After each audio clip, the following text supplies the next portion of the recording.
Jan, kain na! Jollibee na naman? Hi guys, punta tayo sa Jollibee sa Amerika. Let's go! Ayan, excited na ako guys kasi ang tagal ko na hindi nakakain ng Jollibee. Guys, grabe. Nag-crave kasi ako ng Jollibee. So, sinulat ko na yung mga orderin ko para mamaya dire-diretso na. Pero I think ang mga Jollibee dito ay hindi naman ganun kadami ang tao. And hopefully ma-serve siya kaagad. Iti-take out lang natin at imumukbang natin dito sa bahay. So, nasa listahan ko 6-piece chicken joy, palabok, spaghetti, burger steak, chicken sandwich. Just in case hindi magustuhan ni Jan yung mga pasta, yung mga spaghetti. Kasi sweet yun, di ba? And then, tuna pie, french fries. Meron din silang isa pang pie, ubi pie. Ayan, yun po yung mga nasa listahan ko. Hopefully, available lahat. So, going to Jollibee here is like 1 hour and something, including traffic. Kasi nasa Pembroke Pines siya. Kaya hindi po ako madalas nakakakain ng Jollibee. It's because it's very far away. And nasakto naman ngayon na day off ni Jan. So, kinausap ko siya kanina. And then, mangumpra din ako ngayon guys ng mga bags na ibebenta natin. So, hopefully available yung mga design na gusto ng ating mga subscribers, ng ating mga followers para maibenta natin ito sa Pilipinas. Nandito tayo ngayon sa isa sa pinakamalaking outlet stores dito sa Amerika. Ang laki! 70%! Sobrang daming sale guys, up to 70% off. Kaya naman marami akong pinamili kasi for sure magugustuhan ito ng mga subscribers ko at mga followers. Tignan nyo kung gaano kadami ang napamili ko kasi halos pamigay na lang talaga ang presyo guys. Siguro naka 16 piraso ako dito na nabili. Ayan, excited na ako na benta ito. Pagkatapos naming mamili, dumiretso na kaagad kami sa Jollibee. 4 minutes na lang, makakarating na kami sa Jollibee. Nandito tayo ngayon sa Jollibee, Amerika. Alam nyo guys, trivia, 2 years ago, nag-open itong Jollibee dito sa Pembroke Pines. Nandito kami nung opening. Halos 2 oras talaga kaming pumila guys. Paikot-ikot yung pila na para bagang snake ang pila. Pero ngayon guys, as you can see, pagpasok namin, wala na masyadong tao. Siguro may 1 or 2 lang na nakapila. Tapos, ayan na, hindi siya masyadong crowded. Hello, shout out sa inyong pamilya dito sa Asa yung pangalan? Deborah. Oh, Deborah. Hi, Deborah. At dahil Jollibee nga ito, marami tayong mga kababayan na nagtatrabaho dito. Ayan, shoutout po sa kanila at maraming salamat sa inyong pag-assist sa amin kanina. Napakababait talaga nila guys. Ayan, bye! See you next time. Hindi pwedeng uuwi tayo na hindi tayo makapapicture kay Jollibee. Kaya nag-picture muna ako saglit dito guys. O para may ma-post tayo mamaya. O diba? Hello Jollibee. Ayan, nice to see you again. Ayan, so nandito na po yung mga binili namin. Hala, where's the receipt? I wanna check how much.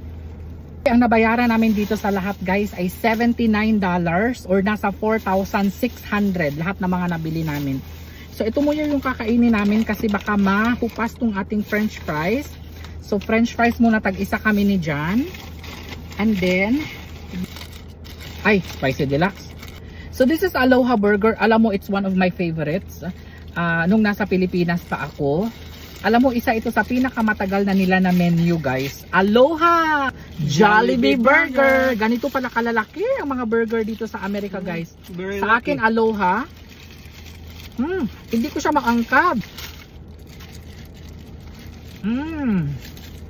Kaya dyan naman ay deluxe burger.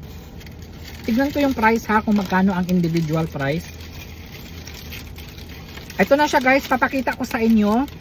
Ang Aloha meal, $12.99. So nasa, how much is that?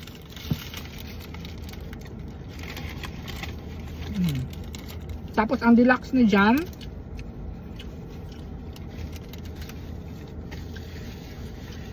$11. Mas mura pala so ka dyan. Ang sarap.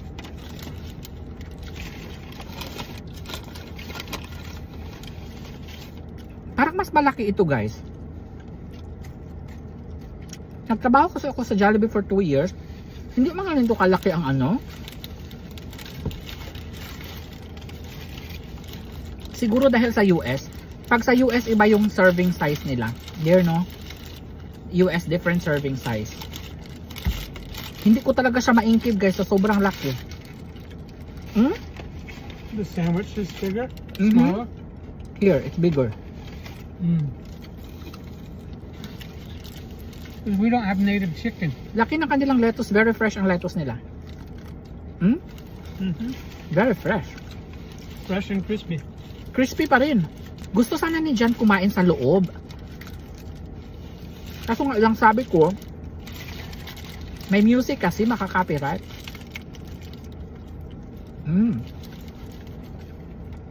Very tender, very meaty ang kanilang chicken, guys. Meron din siyang bacon. Crispy talaga siya.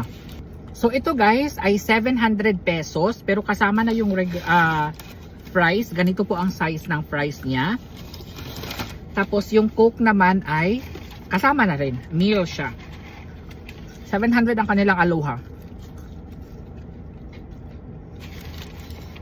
Mahal, no? Ewan ko magkano sa Pilipinas. Pero malaki kasi.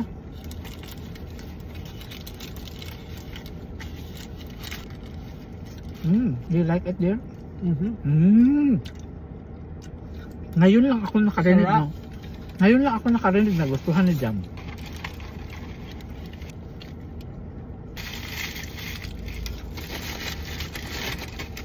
Jam, kain na! Jollibee na naman? Jollibee na naman! Guys, eto na ang ating Jollibee. Magkano ang nabayaran natin dito? Hindi ko nga pala makita yung resibo, guys. Pero sa natatandaan ko, nasa $79 yung nabayaran ko. Kasama na po yung tax dito. So, nasa mga 4,600 or 4,600 pesos nung kinalculate ko kanina. Itong 6-piece Chicken Joy. Wow. 6-piece Chicken Joy. Tapos, meron tayo, unboxing muna tayo, guys, ha? Spaghetti! Wow. That's some spaghetti. And then, bakit hindi pula yung kanilang spaghetti? Ayan, palabok. Ayan. Ay, seafood, hindi ako pwede. Ayan, ito, burger steak. Kumain na po kami kanina that's ng... my favorite. Kinain. Oh. Ay, wow. Look at the burger steak. Looks nice this time. Ayan po, guys. Hala, burger steak sa kaya dyan. Sige. Tapos, meron tayong dessert dito, dear, na ube pie at saka peach mango pie. Ayan. New apple pie. Fiesta na naman. Thank you, Jollibee. Thank you, Jollibee.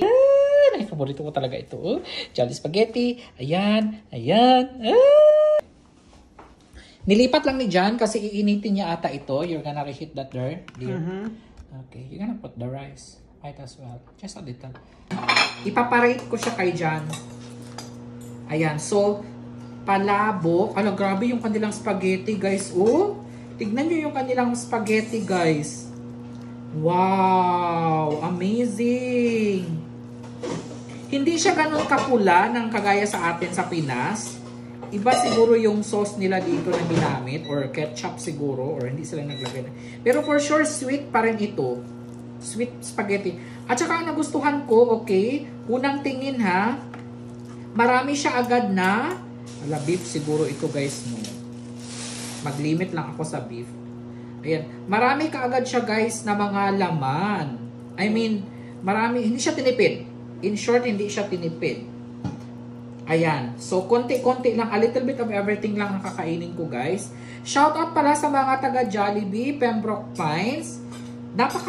Napaka-bait, attentive, mabilis ang service, friendly. Ayan, recommended ko kayo. Mag-review ako mamaya sa inyo. Mag-rate ako sa inyo mamaya. It's worth the trip.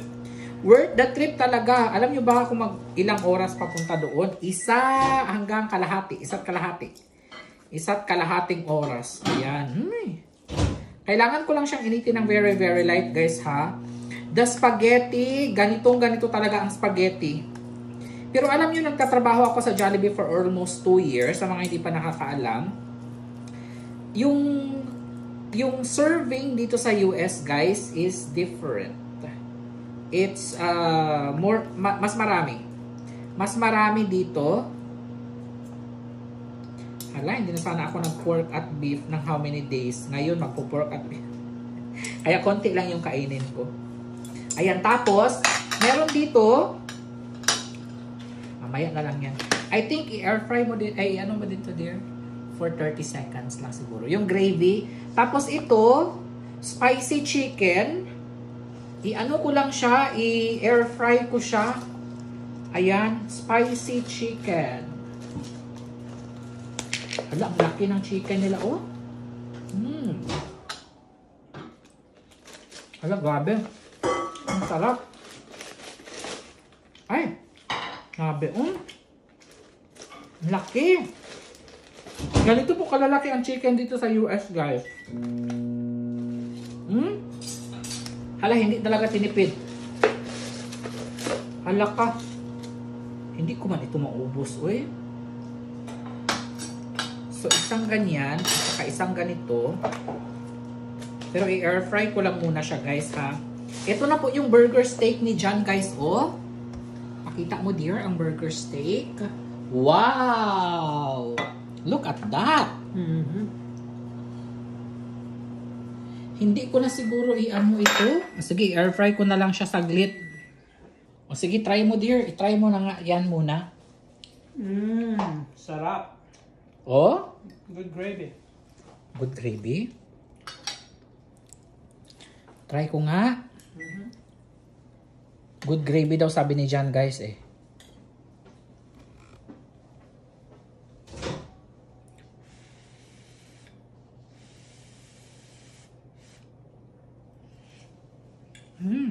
Sarap. Stir, make sure it's hot. Stir muna natin. Ayan. Yes. It's very good, the gravy. You want to try the palabok? Ayan, try ni John ang palabok, guys. Initin ko pa sana, eh. Pero I think it's already good. Not to reheat. What can you say about the palabok? Everything's good. Needs to be reheated, that's all. Try the spaghetti. With the Italian sausage. No, Filipino sausage. Sweet? Is it sweet, dear? No, it's different.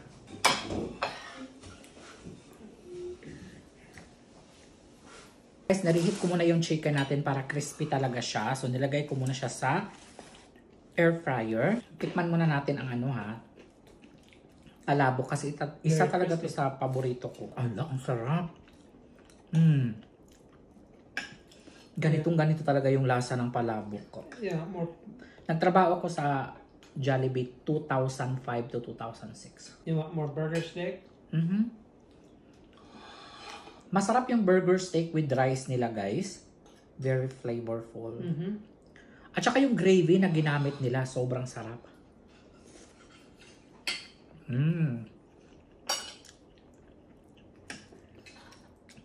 Mula noon hanggang ngayon, hindi pa rin talaga nagbabago ang lasa ng Jollibee. Although, parang nag-elevate ang lasa.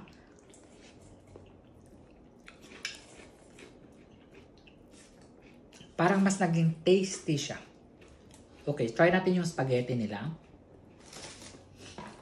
Spaghetti, sabi niya dyan, different, ano daw eh. Kasi yung spaghetti sa Pilipinas, ano siya eh. Ay, baka magtulo sa, kuha, damit. Careful with the white shirt. Iba nga siya.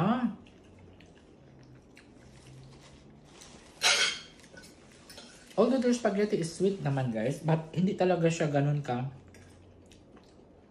Para sa, I think yung hotdog na ginamit is, hindi siya red. Parang hindi siya red hotdog. Oh, red pa rin siya, pero parang a little pale siya.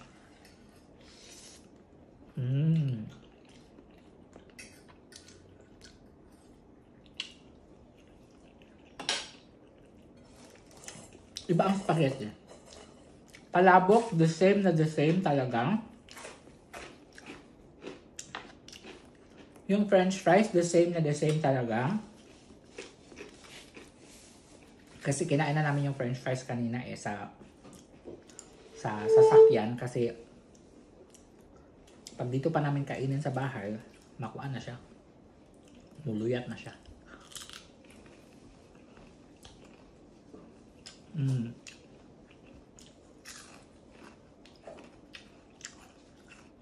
Chicken, the same pa din.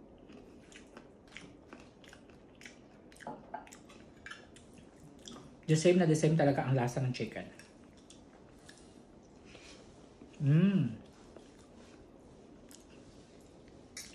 Sarap talaga ng palabok. Kasi nga lang magkocontrol ako ng kain ko eh. Ito yung kanilang hot and spicy chicken. Mix kasi yung in-order ko, guys. Mix.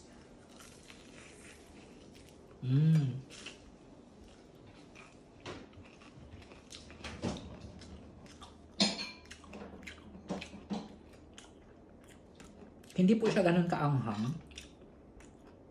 Maanghang pala. Sa umpisa lang pala, may late reaction pala.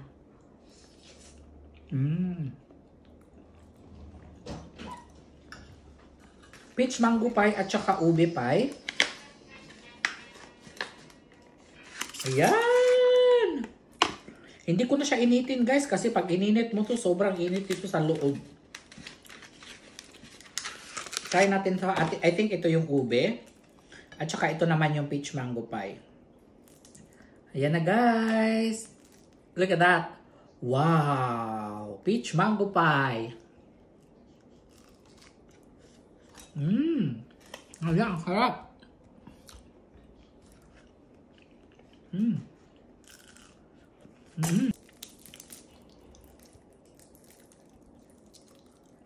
Ay, look at that. Look at that. Ngayon na ako makatikim ng ube. Na pie.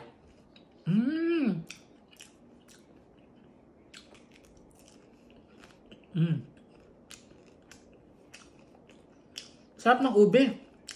Parang sa Good Shepherd sa Baguio. Mouth-watering. And then, pipili tayo ng 3 pala na mananalo ng balikbayan. Pinadala na sa akin yung 2 kanina. Kung napanood nyo yung FB ko kanina, doon ako nag-live kanina, di ba? So, pipili ako dito. Kung nakaabot kayo sa part ng video na ito, comment lang kayo ng Jollibee. Kukuha ako ng 3.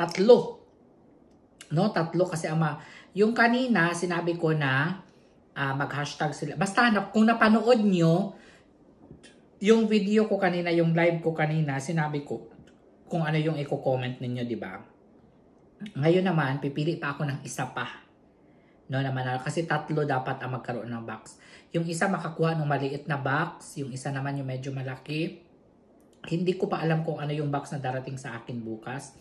Thank you so much, courtesy of SWFL Wholesale dito po sa Florida. Kung kayo po ay taga Florida, please i-contactin niyo po si Ma'am L. Cruz ng SWFL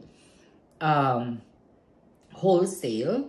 Kung kayo po ay isang Pinoy na nagpapadala madalas ng balikbayan sa Pilipinas, napakamura lang talaga ng kanyang mga bilihin, guys. Believe me, napakamura lang. Minsan may mga $5, 5 pieces for $5. Mga ganyan lang yung mga presyuhan niya, guys. And I think pwede siyang magpa-box. I mean, pasabay. Yung parang pupunuin niya yung box, kayo ang magbabayad ng pang-shipping, ipapadala niya mismo sa inyo, door to door. So, isearch nyo lang siya. Kung kayo po ay taga-Amerika, palagi napapadala ng mga ano. Kasi baka ito na yung time na hindi na kayo kailangan mag-shopping, umalis pa, di ba? Gasolina, di ba? Sayang effort. Doon na lang kayo sa kanya.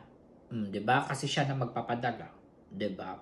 So, again, message nyo lang sila SWFL wholesale. So that's it for now. Thank you for sponsoring SWFL wholesale. Ayan guys, madami pang natira. Believe it or not. Kasi pa konti-konti lang naman yung kain. Tingnan nyo, konti lang naman yung nakain ko. Hindi talaga kasi ako talagang palakain. So, kanina, pinakita ko naman sa inyo, naubos ko na yung burger. Kakakain ko lang. So, mga 2 oras pa. So, kaya medyo busog pa ako ngayon. But anyway, thank you so much for joining. I'll see you again tomorrow. Bye-bye!